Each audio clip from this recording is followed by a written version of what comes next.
আসসালামু আলাইকুম গাইস, এই যে দেখেন আজকে অনেক বরস্ত বানাইছি। আজকে মানুষ অনেক, 4টা মুরগি বানাইছি। আর এই আলুটি ভাজি, এই যে বেগুন ভাজি দেখেন। এই অনেক রুটি দিয়ে সব খাইব।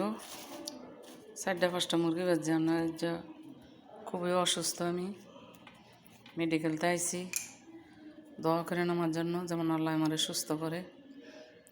আমার অনেকে খুবই অসুস্থ ছিলাম, এই জন্য যে মনে করেন আইয়া তারপরে এগুলি রাঁধছি। এইগুলি রাঁধা তারপরে অনেক করে খানা দিব। কেরে আমার লেগে তো আইসে আরই বয়ে রয়েছে। তাই আমার জন্য দোয়া করেন। আমি তখন মেডিকেল আসছিলাম, মেডিকেলের তাইতে আবার এই রান্না রাঁধছি। দোয়া করেন যেমন আমি তাড়াতাড়ি একটু সুস্থ হয়ে যাই। আমার হাই প্রেশার আছে, তো একটু পারিবারিক সমস্যায় একটু টেনশনে আসছিলাম, এই জন্য মনে করেন আমার প্রেশার অনেকই বেড়ে গেছিলো। তারপর আমি মেডিকেলে গেছিলাম, মেডিকেলতে আইয়া তারপর অনেকবার আনলাম। গেছিলাম 2টা বাজে গেছিলাম, আইসি রাইতের 8টা বাজে।